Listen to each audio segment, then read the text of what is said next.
మహానీయుల త్యాగాలను స్మరించుకుంటూ ప్రభుత్వం అన్ని వర్గాల సంక్షేమం అభివృద్ధి కోసం పనిచేస్తోందని జిల్లా కలెక్టర్ వినోద్ కుమార్ తెలిపారు. అనంతపురంలోని పోలీస్ పరేడ్ మైదానంలో ఘనంగా గణతంత్ర దినోత్సవ వేడుకల్ని ఘనంగా నిర్వహించారు. జిల్లా కలెక్టర్ వినోద్ కుమార్ జాతీయ జెండాను ఆవిష్కరించారు. 76వ గణతంత్ర వేడుకల్లో ఎస్పీ జగదీష్, ఎంపీ అంబికా లక్ష్మీనారాయణ, ఎమ్మెల్యేలు దగ్గుబాటి వెంకటేశ్వర ప్రసాద్, కాలువ శ్రీనివాసులు పాల్గొన్నారు. ఈ సందర్భంగా సాయుధ దళాల నుండి జిల్లా కలెక్టర్ వినోద్ కుమార్ గౌరవ వందనం స్వీకరించారు.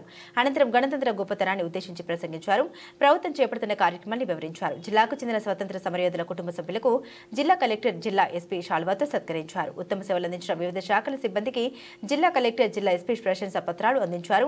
ప్రభుత్వంలో వివిధ శాఖలు చేపడుతున్న కార్యక్రమాలను తెలియజేసే విధంగా శకటాల ప్రదర్శన సాగింది. మరోవైపు గణతంత్ర దినోత్సవ ప్రాముఖ్యతను వివరిస్తూ నిర్వహించిన సాంస్కృతిక కార్యక్రమాలు అందరినీ ఆకట్టుకున్నాయి.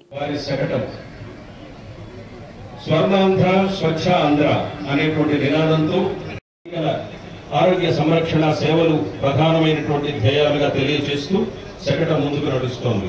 ఇందుకోసం ఈ ఆర్థిక సంవత్సరంలో ఇప్పటి వరకు 643 కోట్ల 48 లక్షల రూపాయలను రోడ్డు పనులు, 3.8 కిలోమీటర్ల తారు రోడ్డు పనులు, 3.08 కిలోమీటర్ల నిర్మాణం లక్ష్యం కాగా ఇప్పటికే 700 గోకులం చెట్టు నిర్మాణం పూర్తి చేస్తాం. మిగిలిన వాటి నిర్మాణం పూర్తి చేస్తాం. 5 కోట్లు 77 లక్షల రూపాయలను మంజూరు చేశాం.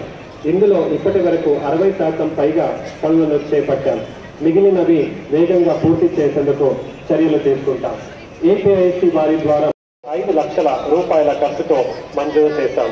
పిఎం సూర్యఘర్ ముఫత్ బిజిలీ యోజన కింద జిల్లాలో 5,000 నుంచి రక్షణగా పశువుల ఉత్పాదక పెంచే విధంగా పొడి పశువులు షెడ్లు, గోకులం షెడ్లు నిర్మాణం పశు సంవర్ధక శాఖ నుంచి 70% రాయితీతో గొర్రెలు, మేకల షెడ్లు మరియు పెరిగి కోళ్ల షెడ్లు కోసం జిల్లా వ్యాప్తంగా లబ్ధిదారులను గుర్తిస్తున్నాం. ఈ ఆర్థిక సంవత్సరంలో 451 రైతు సేవా కేంద్రాల ద్వారా ఈ ఏడాది ఇప్పటి వరకు 7,180 చేశాం. ఉపాధి హామీ కింద 34,80,000 ప్రభుత్వ శాఖలు, ప్రైవేట్ సంస్థలు, ప్రజలు, విద్యా సంస్థలు ఎక్కర్లో మొక్కలు పంపకం చేపట్టాం. తల్లి పేరు మీద ఒక చెట్టు 2024-25 రబీ సీజన్లో 25 మరియు 40% 135 కోట్ల రూపాయల ఆర్థిక సహాయాన్ని అందించాలని విన్నవించాం. ఈ 4 పోలీసు శకటాలు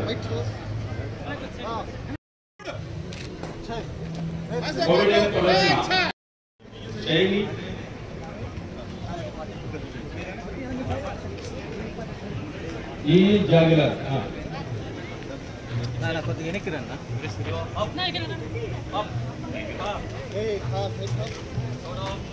జాగిలాలు తమ ప్రదర్శనలో భాగంగా మన గణతంత్ర దినోత్సవ వేడుకల సందర్భంగా ముఖ్య అతిథులైన జిల్లా collector doctor Vinod Kumar IAS గారికి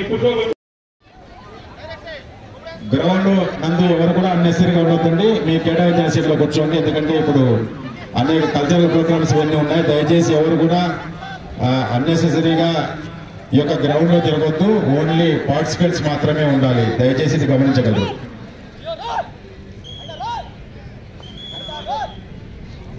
వాటిని చాలా శ్రద్ధగా క్రమశిక్షణగా అమలు చేస్తూ ఉన్నాయి డాగ్స్.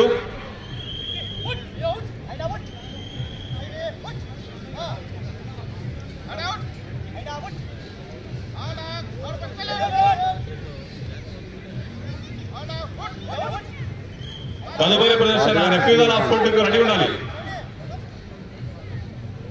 రెఫ్యూజల్ ఆఫ్ ఫుడ్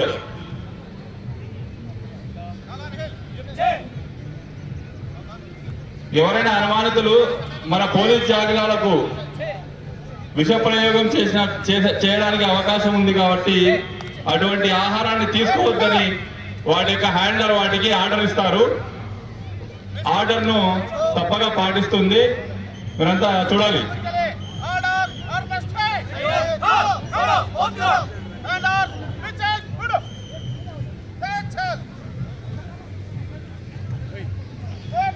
ఇందులో 7 గన్నులు ఉంటాయి. ఈ గన్నుల ద్వారా బాష్పవాయువును ప్రయోగించి అల్లరి మూకలను చెదరగొట్టవచ్చు. ఈ వజ్రవాహనాన్ని ఉపయోగించి 360 డిగ్రీల్లో బాష్పవాయువును ప్రయోగించవచ్చు. అలాగే వాటర్ కెనన్, నీటి ఫిరంగి అల్లరి మూకలను చెదరగొట్టడం కోసం ఉపయోగిస్తారు. 3 ట్యాంకులు 2 గన్నులు ఉంటాయి. హైడ్రాలిక్ సిస్టమ్ ద్వారా పనిచేస్తాయి. నీటి ఫిరంగి యొక్క ప్రభావం 60 నుంచి 80 మీటర్ల దూరం వరకు ఉంటుంది. ఐపీఎస్ గారు, సూపరింటెండెంట్ ఆఫ్ పోలీస్ అనంతపురం, అలాగే AERO A Harikumar, assistant electoral officer 153 Anantapur urban constituency. తర్వాత బిఎల్ఓలుగా శ్రీమతి వి రూపా తేజస్విని. కోళ్ల పెంపకం లాంటి అంశాల అభివృద్ధికి దృష్టి సారించాం. రిన్యూవబుల్ ఎనర్జీ కింద సోలార్, విండ్ ప్రాజెక్ట్స్ తీసుకొస్తాం మరియు ఇంటింటి సోలార్ రూఫ్ టాప్ ప్యానెల్ అమరుస్తాం. పరిశ్రమల ఏర్పాటులో భాగంగా ఇండస్ట్రియల్ పార్క్ ఏర్పాటు చేస్తున్నాం మరియు ఎంఎస్ఎంఈ పార్క్ ను మరింత అభివృద్ధి చేస్తాం. టూరిజం అభివృద్ధిలో భాగంగా religious circuit, heritage circuit, eco tourism సర్కిట్లను ఏర్పాటు చేశాం. ఈ 76వ గణతంత్ర దినోత్సవ సంతోష సమయాన మన అనంతపురం జిల్లాను అన్ని రంగాలలో ముందంజలలో ఉంచడానికి కృషి చేస్తూ జిల్లాలో అమలవుతున్న అభివృద్ధి సంక్షేమ కార్యక్రమాలను సంగ్రహంగా మీకు వివరిస్తున్నాను. పేదరిక నిర్మూలనలో భాగంగా ఎన్టీఆర్ భరోసా పెన్షన్ పథకం కింద పింఛన్ మొత్తాన్ని పెంచి ప్రతి నెల 1వ తేదీనే ఉదయం 6 గంటలకు పింఛన్దారులు ఇంటి వద్దకే వెళ్లి పంపిణీ చేస్తున్నాం. జిల్లాలో ప్రతి నెల 2,84,000 మంది